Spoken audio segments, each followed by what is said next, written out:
सभी को मेरा नमस्कार। आज है 14 फरवरी। तो आज का वीडियो का टॉपिक है पॉलिटी। आज की क्लास में हम अनुच्छेद 128, 129, 130, 131 तक समझेंगे। अनुच्छेद 128 में सेवानिवृत्त न्यायाधीशों के बारे में बताया गया है। तो चलिए स्टार्ट करते हैं उच्चतम न्यायालय के बारे में। सबसे पहले बात हो रही है उच्चतम न्यायालय की। तो उच्चतम न्यायालय का वर्णन अनुच्छेद 124 से 147 तक है। इन संविधान के भाग 5 के अंतर्गत अनुच्छेद 124 से लेकर 147 तक उच्चतम न्यायालय के बारे में बताया गया है। इससे पूर्व क्लास में हम अनुच्छेद 127 तक समझा चुके हैं। आज हम समझेंगे अनुच्छेद 128। तो अनुच्छेद 128 आर्टिकल 128 की बात हो रही है सेवानिवृत्त न्यायाधीशों की नियुक्ति। यानी कि क्वेश्चन सीधे सीधे पूछता है कि अनुच्छेद 128 में क्या दिया है, सेवानिवृत्त न्यायाधीशों की नियुक्ति। यानी कि क्वेश्चन पूछेगा इस तरीके से कि सेवानिवृत्त न्यायाधीशों की नियुक्ति अनुच्छेद किसमें वर्णित है, अनुच्छेद किसमें बताया गया है, यानी सेवानिवृत्त न्यायाधीशों के बारे में किस अनुच्छेद में बताया गया। तो अनुच्छेद 128। तो इसके बारे में समझते हैं।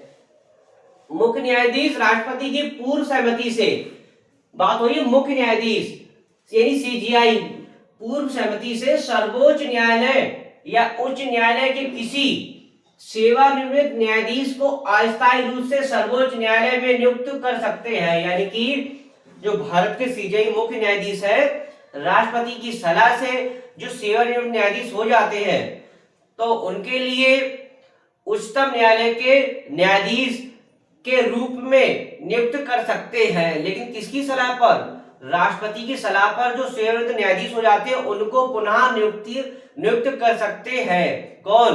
भारत के मुख्य न्यायाधीश राष्ट्रपति की सलाह पर। अब समझते हैं अनुच्छेद 129। अनुच्छेद 129 में क्या दिया गया है? अभिलेख न्यायालय यानी कि लिखित, अभिलेख का मतलब लिखित काम होंगे। तो अनुच्छेद 119 में क्या है? 129 में अभिलेख न्यायालय। क्वेश्चन सीधे सीधे पूछेगा कि अब उच्चतम न्यायालय ने अभिलेख न्यायालय का वर्णन किस अनुच्छेद में है? तो अनुच्छेद 129। यानी भारत में क्या चीज? एक अभिलेख न्यायालय होगा अनुच्छेद 19 के अनुसार, यानी कि जिसके सभी कार्य कैसे लिखित होंगे। सुप्रीम कोर्ट के सभी निर्णय और कार्रवाइयां लिखित होंगी जिन पर कोई भी न्यायालय प्रश्न चिन्ह नहीं उठा सकता। यानी कि सुप्रीम कोर्ट के सभी निर्णय क्या होंगे? लिखित होंगे। यानी जो भी इनकी कार्रवाई होंगे, जो भी निर्णय होंगे कैसे होंगे?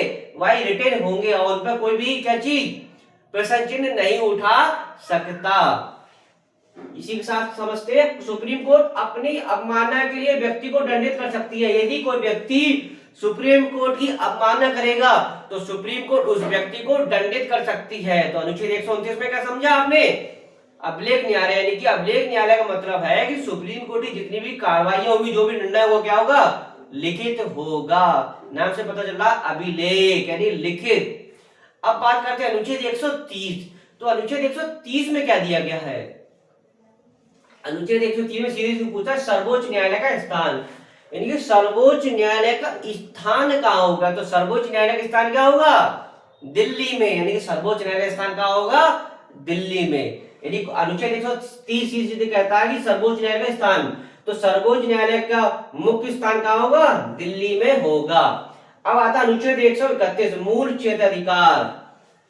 अनुच्छेद 131 क्या कहता है? मूल क्षेत्राधिकार क्या, यानी कि इसका मतलब इसका सीमाएं क्या क्या है, यानी किस किस चीजों पे ये काम कर सकता है। तो अनुच्छेद 131 क्या? मूल क्षेत्र अधिकार। तो इसे हम समझते हैं, यह केंद्र व राज्य सरकारों के बीच संघीय विवादों को सीधे सर्वोच्च न्यायालय में सुलझाने का अधिकार देता है। यानी बात हुई जब केंद्र की और राज्य सरकारों के बीच संघीय कोई विवाद हो जाए तो सर्वोच्च न्यायालय सुलझाने का क्या चीज?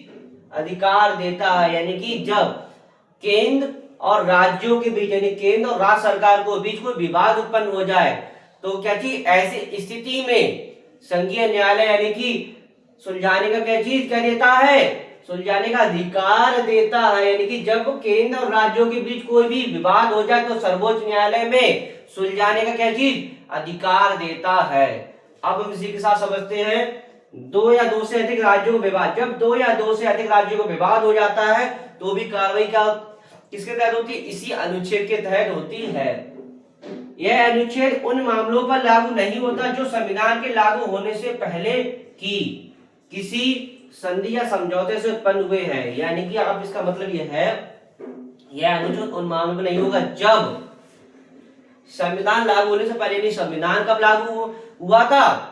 26 जनवरी 1950 में। उससे पहले जो कोई भी संधि हुई होगी तो उन संधियों पर लागू नहीं होगा। लेकिन जब संविधान बनकर तैयार हो गया था, संविधान लागू हो गया, तो उसके बाद जो भी मतलब संधियां उन पर लागू होगा। यानी क्वेश्चन सीरीज पूछेगा कि संविधान लागू होने से पहले जो भी संधियां हुई थी क्या उन पर यह अनुच्छेद लागू होगा? तो नहीं होगा। संविधान लागू होने के बाद जो संधियां हुई हैं उन पर लागू होगा।